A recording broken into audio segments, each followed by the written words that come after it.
Esa es la tragedia de Venezuela. Ese columpio entre la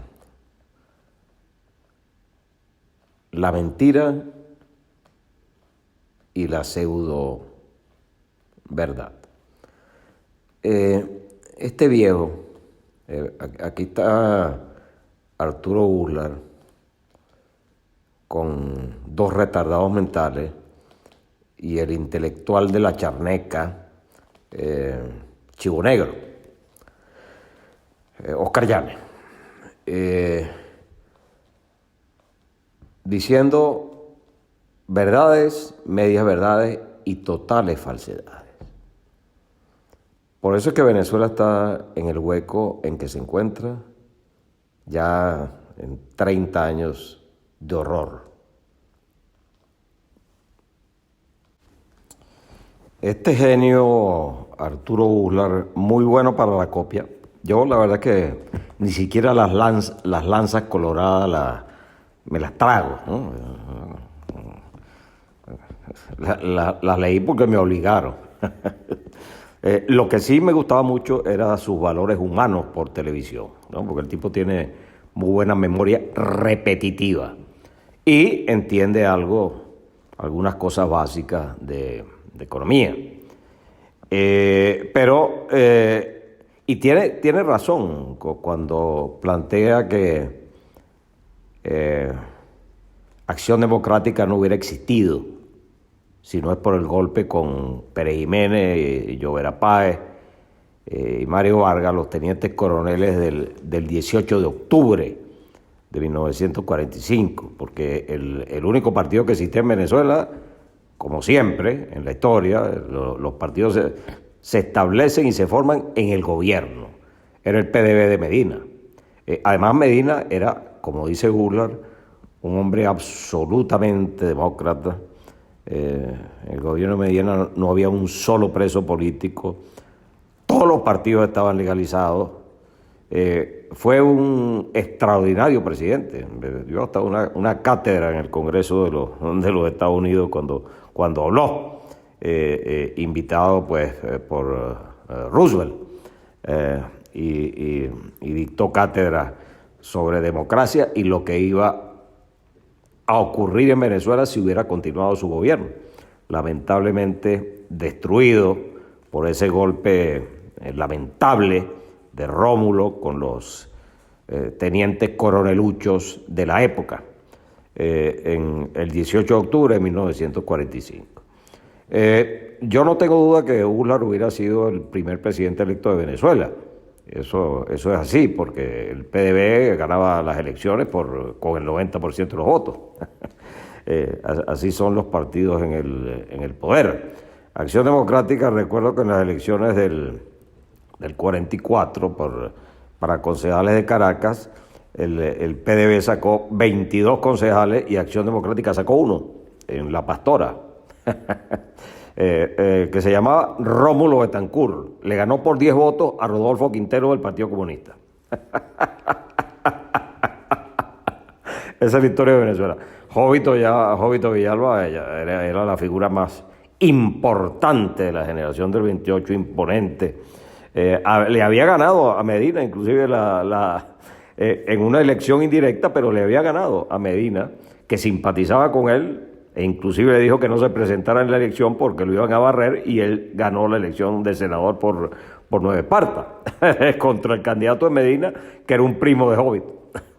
Y Jovito dictó cátedra pues en el Congreso sobre todos los conceptos fundamentales, constitucionales, porque una mente brillante, absoluta en materia de derecho constitucional, sobre la no reelección presidencial, sobre los elementos fundamentales que debía tener la última constitución de Venezuela, que debía aparecer ahí en los años 40, producto del proceso democrático que tenía totalmente abierto Isaías Medina, y que se truncó, lamentablemente, por el golpe sedicioso de Rómulo Betancourt y los militares, estos Pérez Jiménez, Llovera Páez, etcétera, etcétera, ¿no? Y Jovito se lo dijo a Rómulo, porque ellos eran como hermanos. Le dijo, mira, aquí pusiste la torta, ¿verdad?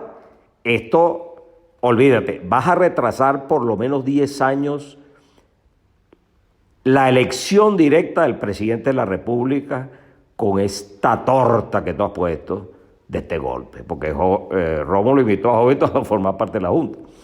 Y le dijo, vas a retardar por lo menos 10 años, mínimo, la elección directa del presidente de la República. Así mismo fue. Cuando terminó la Junta y convocaron a la elección del presidente, y ganó Gallego, por supuesto, como siempre, el candidato del partido de gobierno, ganó Gallegos la elección y tal, fueron a la constituyente, esa ADECA, etcétera, etcétera, etcétera, y eligen a Gallegos en la primera elección, entre comillas, de presidente de Venezuela, y a los 8, Gallegos no dura ni 8 meses en el poder. Lo tumba Pérez Jiménez. Pérez Jiménez, Llovera Páez, Carlos Delgado era un secundón de estos, de los bichos, que eran los que realmente mandaban, ¿verdad? Porque Delgado era un hombre más letrado, pero no era efectivamente el militar, ¿verdad? Que era Pérez Jiménez, Llovera Páez, etc., y todos estos bichos que después se instauraron una dictadura de 10 años, que afortunadamente fue una dictadura desarrollista, no como la de estos animales que hemos tenido en los últimos 20 y pico de años. Entonces, lo que les quiero contar es historia patria. Todo eso que describe Ullard es más o menos así, no es exactamente así, porque el primer gobierno el gobierno de Rómulo Betancourt, el gobierno de Raúl Leoni, el primer gobierno de Rafael Caldera, fueron gobiernos progresistas. Venezuela fue, desde la época de Gómez hasta todos esos años, el país de más alto crecimiento en el mundo, por encima de Japón. Después viene ese extraordinario primer gobierno de Carlos Andrés Pérez, que lo llamaron la Venezuela Saudita. Ojalá hubiera sido la Venezuela Saudita, porque tendríamos un país totalmente desarrollado, con esas políticas que ejecutó Carlos Andrés Pérez en su primer gobierno, extraordinarias. No solo la nacionalización del petróleo, fue todo lo que hizo, las inversiones en todos los embalses de agua de Venezuela, los acueductos para todo el país, el 70% de la represa del Guri, que era el más grande proyecto hidroeléctrico del planeta, todas las troncales de transmisión, plantas, centros, todo lo que tiene de electricidad en Venezuela se construyó prácticamente todo en el primer gobierno de Carlos Andrés Pérez. El agua de la que toma Venezuela se construyó en ese primer gobierno de Carlos Andrés Pérez. El plan de becas Mariscal de Ayacucho, extraordinario, una proeza. La semana pasada escuché que los Emiratos estaban montando un programa como el Mariscal de Ayacucho, que 50 años atrás lo montó Carlos Andrés Pérez, en el año 1974. ¿De qué estamos hablando? Y de que Carlos Andrés endeudó al país, eso es absolutamente falso. Yo lo demostré en mis trabajos del año 84, de los mitos y realidades del endeudamiento externo de Venezuela y del verdadero origen del endeudamiento externo de Venezuela, que fue simplemente para financiar fuga de capitales de las familias más ricas de Venezuela, ¿verdad? Taimándose los recursos de reservas internacionales del Banco Central, de PDVSA, del Fondo de Inversiones de Venezuela 430. ¿De qué coño estamos hablando? Es que Venezuela no tiene la más mínima conciencia de nada, absolutamente de nada, ¿verdad? Carlos Andrés Pérez, dadas las circunstancias, se lanza a la presidencia por segunda vez. Eso ya lo había advertido Jovito Villalba desde los años 40. La reelección presidencial es la institucionalización del caudillismo en América Latina. Es mala en todos los países. Ya lo hemos visto en los Estados Unidos, en todos los países del mundo. Pero él decía que en América Latina era el cáncer, ¿verdad? Que no permitía el nacimiento de la democracia, ¿verdad? Eso fue una prédica de Jovito de los años 40 y se lo planteó claramente a Betancuria y a Rafael Caldera para la Constitución de 1961. No le hicieron caso y montaron ese odrio de elección después de 2 periodos, ¿verdad? Que era para ellos mantenerse como jefe de los partidos, de Acción Democrática y de COPEI, y no permitir la renovación del liderazgo democrático, ¿verdad? Entonces, bueno, pasan 2 gobiernos terribles que terminan derrumbando en más de 30% el ingreso per cápita de Venezuela, ¿verdad? El gobierno de Luis Herrera con ese odio de diagnóstico que recibió un país hipotecado cuando recibió un país acreedor neto con la banca internacional, no tenía ni la más remota idea. Yo propondría a la nueva Constitución de Venezuela que los candidatos a la presidencia y los candidatos a cargos públicos importantes por lo menos tuvieran un curso de contabilidad aprobado en la Academia Espada, ¿verdad? De la Avenida Baral y de la Avenida Urdaneta, donde se forman las secretarias ejecutivas de Venezuela, ¿verdad? Porque es inconcebible que Luis Herrera, encargándose de la presidencia, recibiendo un país acreedor neto con la banca, porque los activos en dólares del sector público venezolano superaban a los pasivos que tenían las empresas de Guayana, ¿verdad? Haya dicho que recibe un país hipotecado. Una simple locura, estupidez, ¿verdad? Creo que fue el ingeniero Bolinaga, que obviamente no conocía las cosas elementales de la contabilidad, ¿verdad? Y entonces sumó los pasivos, pero se le olvidó sumar los activos que tenía el Estado venezolano que lo hacían acreedor neto con la banca internacional. Carlos Andrés Pérez no solo hizo un gran gobierno de desarrollo en su primer gobierno, sino que le dejó al país un país acreedor con la banca internacional. Entonces, bueno, estamos ante ese cuadro. Luis Herrera comete el retroceso de esa política brutal, le entrega, porque acumuló después en la más grande bonanza petrolera de toda la historia de Venezuela, ¿verdad? Que ocurrió en los años 79, 80, 81, los precios del petróleo llegaron casi a $40 el barril, que a términos de hoy serían $200 el barril en términos reales. Luis Herrera acumula eso, destruye la economía del país con políticas contractivas, liquida el programa de Guayana, liquida los distintos programas, liquida el programa de expansión petrolera.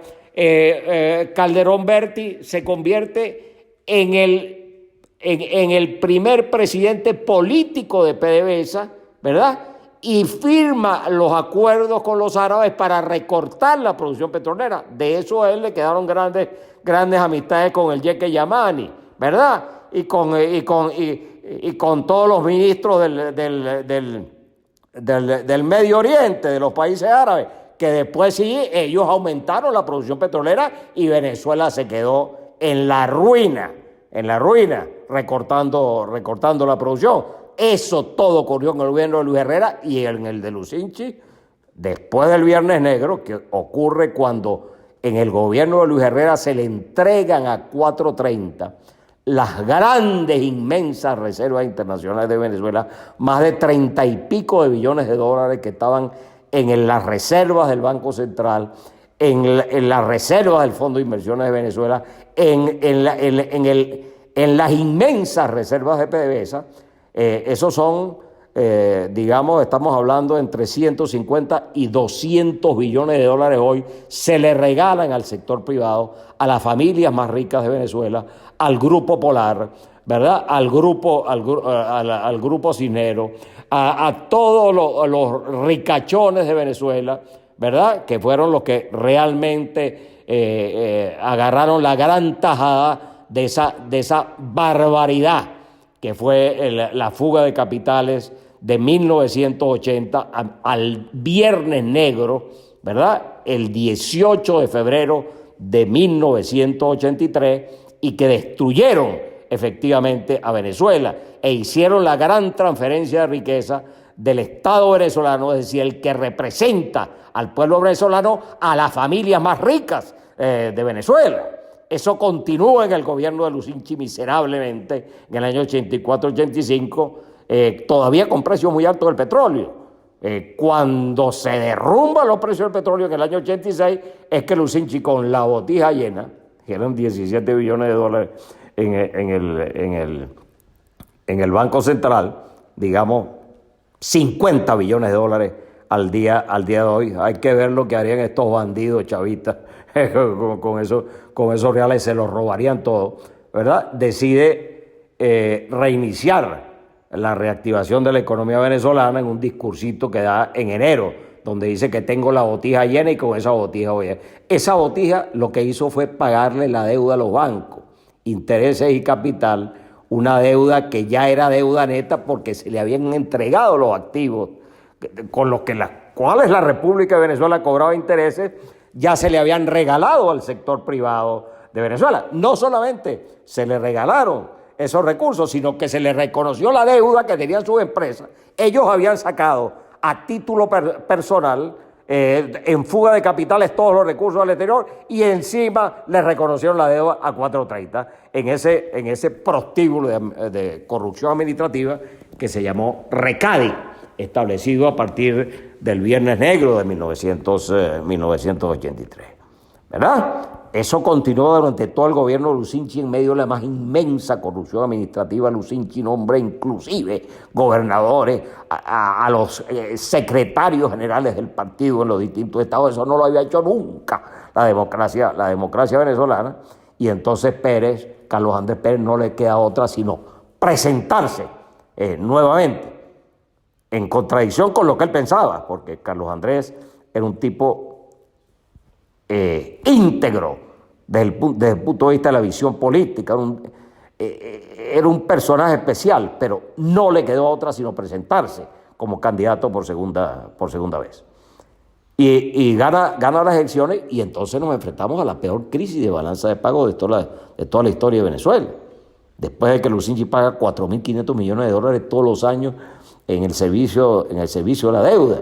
Yo tengo absoluta referencia de que en la Comisión de Finanzas del Congreso se aprobaban los pagos del capital de la deuda, no digamos de los intereses, sino del capital de la deuda, porque miembros de la Comisión de Finanzas, de los cuales yo conozco el nombre y apellido, recibían comisiones de la banca para que se aprobaran las leyes de crédito que permitieran ese servicio de los capitales. El único país de América Latina que servía el capital de la deuda, 4.500 todos los años, ¿verdad?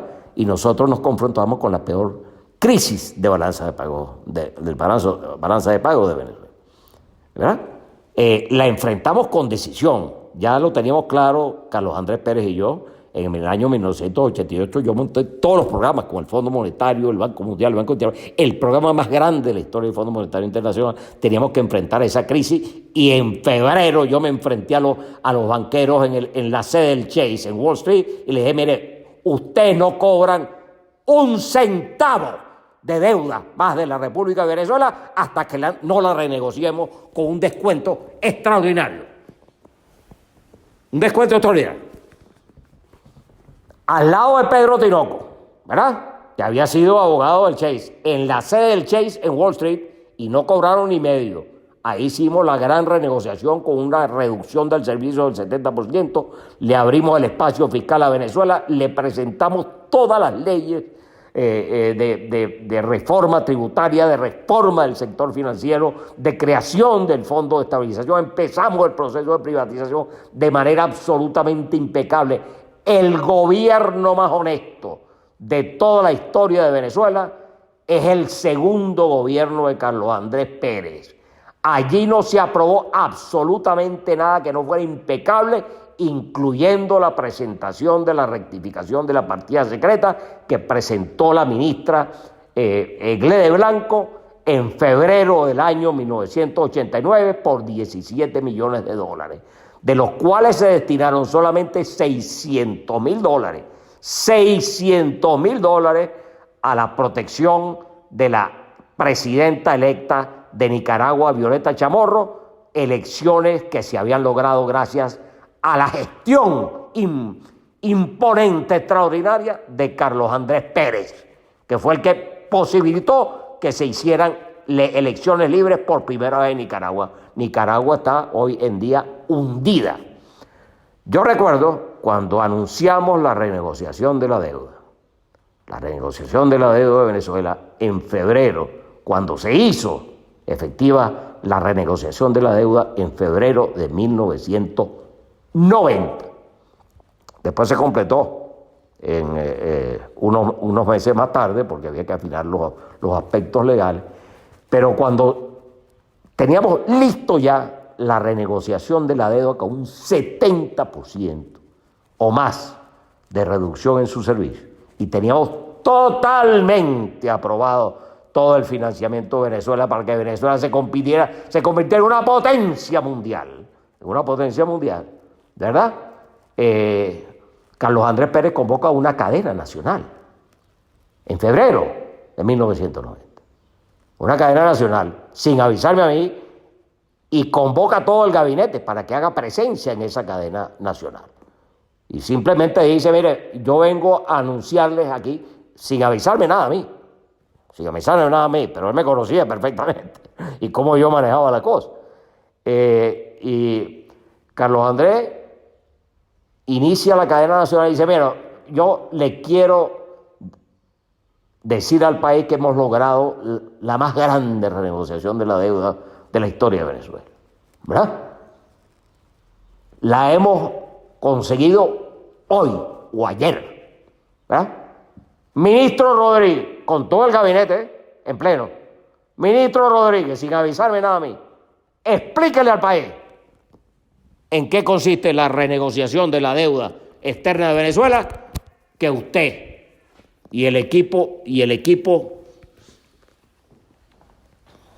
que hemos designado para ello ha conseguido para la República de Venezuela. Para la República de Venezuela. Yo le dije, yo me paré y le expliqué al país todo lo que habíamos hecho. El menú de opciones, los bonos Brady con reducción de intereses, los bonos Brady con reducción de capital, unos bonos especiales que se inventaron para Venezuela, con reducción total de intereses, la recompra de la deuda, todo lo que significaba esa gran reestructuración, la mejor de toda la historia de América Latina, hasta el día de hoy. Se le explico al país, regreso a mi oficina en Cordiplan, ¿verdad? Y me consigo que la primera llamada es de Arturo Uslar Pietri. La primera llamada que yo conseguí ahí, dentro de 100 llamadas que me hicieron después de esa exposición ante el país, la primera llamada que me consigo es de Arturo Uslar Pietri. Le dije a Yolanda, mi secretaria, llame, responde esa llamada ya. Y Uslar toma el teléfono y habla conmigo y me dice, mire, ministro, yo lo llamé para decirle que lo felicito por lo que usted ha hecho por Venezuela. Esto es realmente extraordinario, ¿verdad? Y déjeme decirle otra cosa, lo que usted está ejecutando como programa económico es lo que yo he venido planteándole a Venezuela toda mi vida. Desde que era un joven, y llegué a ser ministro también, muy joven, de la República de Venezuela, con el general Medina, ¿verdad? Creo que con López también. Pero yo quiero felicitarlo y felicitar al gobierno del presidente Carlos Andrés Pérez porque ustedes están ejecutando lo que yo he venido predicando toda mi vida. Y quiero invitarlo a mi casa para que tengamos una larga conversación sobre el futuro de Venezuela. Yo le dije, doctor Uslar, póngame usted el día y la hora. Me la puso 2 días después y allí conversamos. Llegué a la casa, una casa que estaba subiendo la Cota Mil, ahí en la Florida, llena de libros, una casa vieja, ¿verdad? Ular venía de una familia que no era ninguna familia de hermanitas de la caridad. Era nieto de Juan Pietri, que fue ministro de Hacienda, ministro de Relaciones Interiores de Gómez. Seguramente se robaron todos los reales en esa algarabía loca de Juan Vicente Gómez de repartirle a su ministro las concesiones petroleras, toda esa mierda que ocurrió paradójicamente en medio del tipo que construyó Venezuela, porque realmente Bolívar lo que hizo fue destruirla con la guerra de independencia, que fue una guerra civil. Pero bueno, en eso no me voy a entretener, ¿verdad? Por eso Betancur lo salió a perseguir infamemente, porque obviamente Urlar era un hombre honesto, Arturo Urlar, pero su abuelo, quién sabe lo que hizo y lo que no pudo hacer como ministro de Juan Vicente Gómez. No joda. Bueno, a todas estas voy a la casa de Urlar, hablamos media hora sobre la cuestión económica, porque Urlar entendía el tema económico. Yo le dije, no, aquí vamos a una expansión de la producción petrolera. Además, el presidente de PDVSA es un familiar suyo, que es el tipo más espectacular que ha tenido PDVSA después del general Raval, que es Andrés Sosa Pietri, ¿verdad? Andrés Sosa está comprometido totalmente, y usted lo sabe, con la expansión de la producción petrolera de Venezuela, que es la base de la siembra del petróleo. Y la diversificación está garantizada por el programa económico, usted lo entiende. No vamos a permitir una sobrevaluación de la moneda, vamos a invertir en los sectores fundamentales de la economía, en salud, en educación, todo eso está garantizado. Es más, le tenemos ya montado un gran programa a uno de sus discípulos esenciales, José Antonio Abreu, el que es el ministro de Cultura de Carlos Andrés Pérez. De eso no se preocupe, y yo le garantizo, porque yo, Miguel Rodríguez, soy la persona más honesta. No hay otro que se compare conmigo en materia de honestidad administrativa en Venezuela. Y Carlos Andrés está totalmente comprometido en esa... Bueno, eso duró media hora. Porque después, Urlar simplemente lo que me cayó fue a batazo limpio con el golpe del 18 de octubre de 1945. Y cómo él hubiera sido presidente de Venezuela, y cómo Rómulo Betancur acabó con la verdadera democracia en Venezuela, que era el general Medina, con lo cual yo estaba de acuerdo con él, porque yo tenía toda la documentación, además del protagonista más importante de toda la política venezolana en esa época, que era Jovito Villalba. Y entonces, pero yo dije, bueno,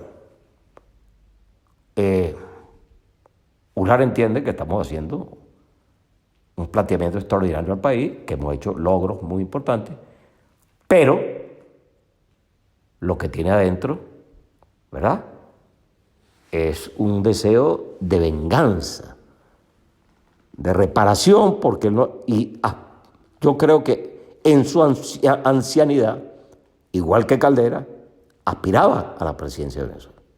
Y por eso se metieron después en aquella locura, después que el país había alcanzado resultados extraordinarios, que ya Urlar los visoraba. Estoy hablando de febrero de 1990. A fines de 1991, Venezuela fue el país de más alto crecimiento del mundo, estaba embalado hacia el desarrollo. Carlos Andrés Pérez fue la estrella de Davos el 2 de febrero de 1992. Y al día siguiente, cuando regresó a Venezuela, lo esperaba el golpe de la traición militar por todo, la falta. Venezuela no era una democracia real, Venezuela era, para hablar en términos hegelianos, era era un país de geografía, no estaba ni siquiera en la prehistoria de la democracia, lamentablemente, porque si no, no hubiera ocurrido lo que ocurrió en el ejército de la República de Venezuela, con Chávez y toda esta cuerda de bandidos, degenerados, asesinos, ¿verdad?, de la peor especie, que terminaron haciéndose del poder en Venezuela para destruir a la República, que ya había destruido el gobierno de Rafael Caldera, y lamentablemente hay que decirlo, de dos personas a quien les tengo una gran estima, un hombre totalmente honesto, que fue el presidente Luis Herrera, pero totalmente equivocado, no tenía ni la más remota idea de lo que era gobernar un país, y de Jaime Lucinchi, un buen hombre, pero tampoco sin la más mínima capacidad para gobernar a Venezuela, ¿verdad? Y Caldera, que había hecho un buen gobierno en su primera, en la primera oportunidad, por la división de Acción Democrática, porque Caldera tampoco, igual que Rómulo, nunca hubiera sido presidente de Venezuela sin que Acción Democrática se dividiera entre dos. Ganó por menos de 30.000 votos. Ridículo. Leopoldo Sucre me dijo, no, esa elección la ganó Gonzalo por más de 100.000 votos. Yo tenía todas las planillas en la mano, pero Gonzalo dio la declaración de que un partido de gobierno no podía ganar por 30.000 votos, un partido de oposición sí.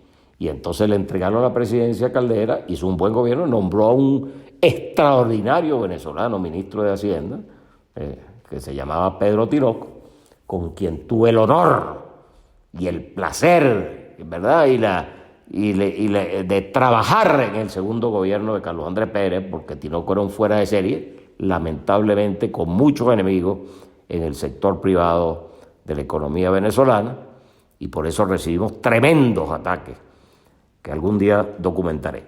Pero Tinoco era un tipo excepcional, ¿verdad? Fue el ministro de Hacienda de Caldera, por eso Caldera hizo sin tener la más remota idea de nada de lo que fuera economía, hizo un buen gobierno. Inclusive Pedro Tinoco planteó la famosa reforma tributaria, la reforma Tinoco, tal que lamentablemente no le aprobó el Congreso. Nos hubiera ahorrado ese tráfago en 1989, porque tampoco nos aprobaron la reforma tributaria. Bueno, lo que les quiero decir es que lo de Venezuela es una absoluta tragedia. O sea, todas esas luchas fratricidas de venezolanos que habían podido entenderse, ¿verdad?, llega lamentablemente a 1992-93, cuando el país tenía proyecciones de crecimiento de más del 12% en 92 y 93, a embalarse hacia el desarrollo del mundo, a esa catástrofe que fue la defenestración de Carlos Andrés Pérez, ¿verdad? Ese gobierno horrendo de Rafael Caldera de 1994 a 1998, que se lleva de la mano a Chávez y a toda esta cuerda de bandidos al poder, que tienen sometida a Venezuela a la desgracia que estamos viviendo hasta el día de hoy. Lo que les he contado es la historia real de Venezuela. Me falta mucho, pero yo todo eso lo voy a escribir con nombre y apellido, que es como se deben hacer las cosas. Lamentable, un país que debe ser el gran país desarrollado de América Latina, $1 trillón por lo menos ahorrado en el Fondo de Estabilización Macroeconómica, el Fondo Soberano que tiene Noruega, ¿verdad? Venezuela, el país más solvente, con un gran desarrollo, con el más alto ingreso per cápita de América Latina de lejos y uno de los más altos del mundo, en esta situación de absoluta miseria, por la miseria humana que caracteriza, lamentablemente hay que decirlo, a la sociedad venezolana, especialmente a esa vaina que llaman las élites. Los amos del valle, los bichos que se montaron en el clientelismo político durante tantos años, ¿verdad? Que incluye al sector militar y que no permitieron que un país que estaba embalado al desarrollo ya en 1991 y 92 se disparara y se convirtiera en la gran potencia económica de América Latina.